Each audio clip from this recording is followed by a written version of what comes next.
Iran के Israel पर ताबड़तोड़ हमले, इसराइल के मुतादिद शहरों में मौत का रक्स, बैलिस्टिक और हाइपरसोनिक मिसाइलों से इसराइल के शहरों में तबाही मचा दी। तेल अवीव में कई इमारतें मलबे का ढेर बन गईं।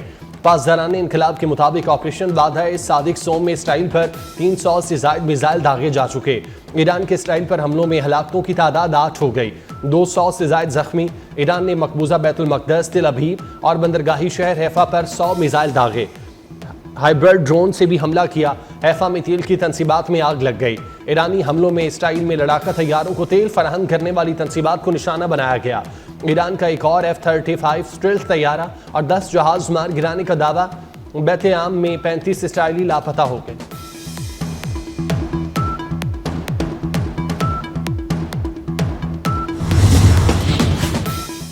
सिहोनियों के लिए जिंदगी जरूर तल्ख हो जाएगी। सिहोनी रियासत को अपने जुराइम का खमियाजा भुगतना पड़ेगा। ईरान के सुप्रीम कमांडर आयतुल्लाह खामनाई की इसराइल को सख्त वार्निंग। कहा कि इसराइल सजा से बच नहीं सकेगा। ईरान ने कभी लड़ाई शुरू नहीं की, किसी ने खबासत दिखाई तो करारा जवाब मिलेगा।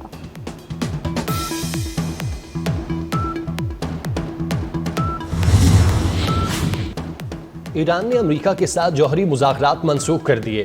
ईरानी वज़ीर ख़ारजा अब्बास सिरागची का कहना है, हमलावर के बड़े हामी से मुज़ाकरात बेमानी होंगे। ईरान पर हमला वाशिंगटन की हिमायत के बगैर मुमकिन नहीं।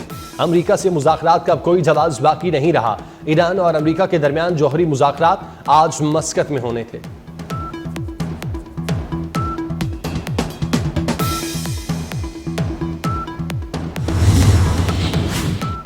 ईरान की NPT से अलहदगी की धमकी। अक़वाम मुत्तहिदा में ईरानी मुस्तकिल मंदूब ने सलामती कौंसिल को खत लिख दिया। खत में कहा गया कि बरतानिया, फ्रांस, जर्मनी बेबुनियाद इल्ज़ामात लगा रहे हैं।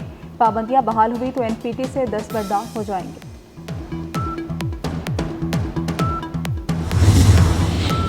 इसराइल के ईरान पर ताज़ा हमले में मजीद 2 जनरल्स, 3 जौहरी साइंसदानों और 20 बच्चों समेत 65 ईरानी शहरी शहीद हो गए।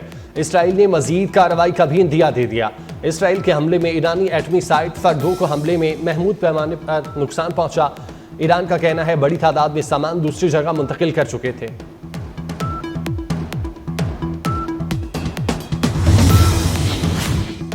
खित्ते में बढ़ती कशीदगी के पेश नज़र हंगामी मुआवनत की फ्राहमी। बरतानिया ने मस्जिद के वस्ता में फौजी तैयारे तैनात करने का फैसला कर लिया। बरतानवी वज़ीर आज़म कियर स्टारमर ने G7 कॉन्फ्रेंस में शिरकत के लिए कनाडा रवानगी से कबल मीडिया से गुफ्तगू में कहा, हम खित्ते में फौजी असासे मुंतकिल कर रहे हैं जिनमें तैयारे भी शामिल हैं। हमेशा बरतानिया के मुफाद में दुरुस्त फैसले करूँगा।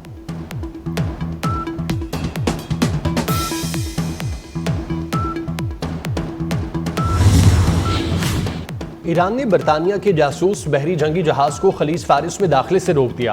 बरतानवी जंगी जहाज इसराइल की मदद और इंटेलिजेंस सपोर्ट फराहम करने आया था। बहरी जहाज इसराइली मिसाइलों के ईरान की तरफ रहनुमाई के मिशन पर था।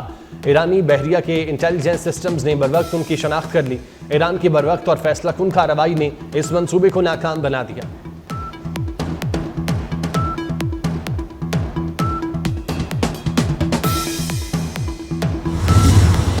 ईरान और इसराइल का मुआहदा करवा सकते हैं, मगर अमेरिका पर हमला हुआ तो ईरान पर मुकम्मल ताकत से हमला करेंगे। अमेरिकी सदर ट्रंप ने मुतनबे कर दिया। कहा कि अमेरिका इसराइल और ईरान के दरमियान ताज़ा तरीन तनाज़े में शामिल नहीं है। अमेरिकी सदर और रूसी सदर प्यूटन में भी टेलीफोनिक राब्ता। सदर ट्रंप का कहना है कि इसराइल ईरान जंग खत्म होनी चाहिए। प्यूटन से इसराइल ईरान जंग पर गुफ्तगू हुई।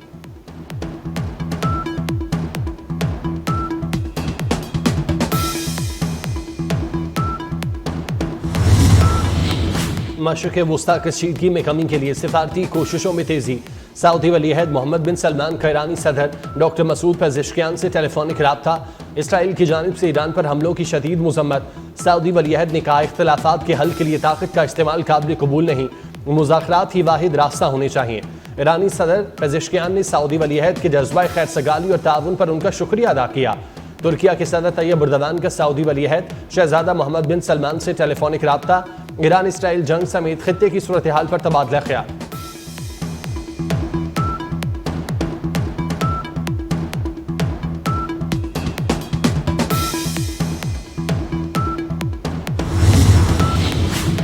वज़ीर आज़म शहबाज शरीफ का ईरानी सदर मसूद पेज़ेश्कियान को टेलीफोन। इसराइली जारियत की भरपूर मज़म्मत। कहा कि इसराइली जारियत ईरानी सालमियत और खुद मुख्तारी के खिलाफ है।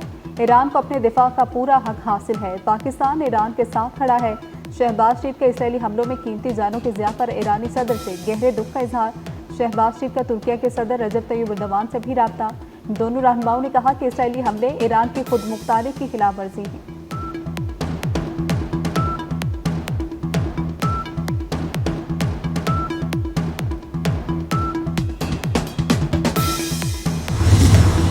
ईरान इसराइल कशीदगी आलमी अमन के लिए खतरा है।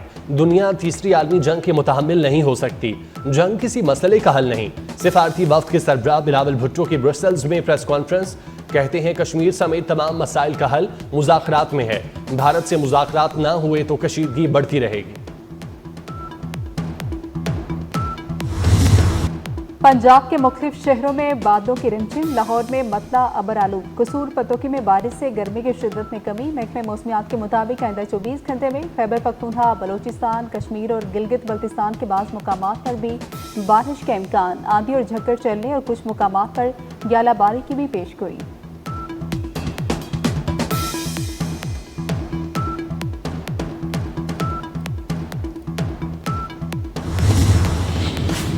भारतीय शहर केदारनाथ में हेलीकॉप्टर गिरकर तबाह हो गया। हेलीकॉप्टर में 6 अफराद सवार थे। भारतीय मीडिया के मुताबिक हेलीकॉप्टर देहरादून से केदारनाथ जा रहा था। हाथ पकड़कर चलना सिखाया, पढ़ा लिखा कर अच्छा इंसान बनाया। औलाद के लिए हर दुख दर्द सहने वाले बाप को सलाम। आज इस हसीन रिश्ते का आलमी दिन है। ईरान इसराइल कशीदगी आलमी अमन के लिए खतरा है। दुनिया तीसरी आलमी जंग के मुतहम्मिल नहीं हो सकती। जंग किसी मसले का हल नहीं। सिफारती वफ्द के सरबराह बिलावल भुट्टो की ब्रसेल्स में प्रेस कॉन्फ्रेंस। कहते हैं कश्मीर समेत तमाम मसाइल का हल मुज़ाकरात में है। भारत से मुज़ाकरात ना हुए तो कशीदगी बढ़ती रहेगी। पंजाब के मुख्तलिफ शहरों में बादलों की रिमझिम। लाहौर में मतला अबर आलू। कसूर पतोकी में बारिश से गर्मी की शिद्दत में कमी। महकमे मौसमियात के मुताबिक आइंदा 24 घंटे में खैबर पख्तूनख्वा, बलोचिस्तान, कश्मीर और गिलगित बल्तिस्तान के बाज़ मुकामात पर भी बारिश का इम्कान। आंधी और झक्कर चलने और कुछ मुकामात पर ग्यालाबारी की भी पेशगोई।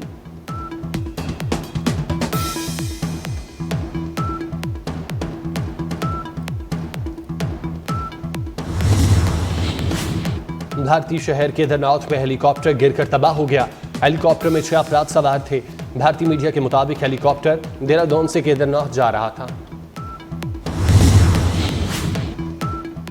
हाथ पकड़कर चलना सिखाया, पढ़ा लिखा कर अच्छा इंसान बनाया। औलाद के लिए हर दुख दर्द सहने वाले बाप को सलाम। आज इस हसीन रिश्ते का आलमी दिन है।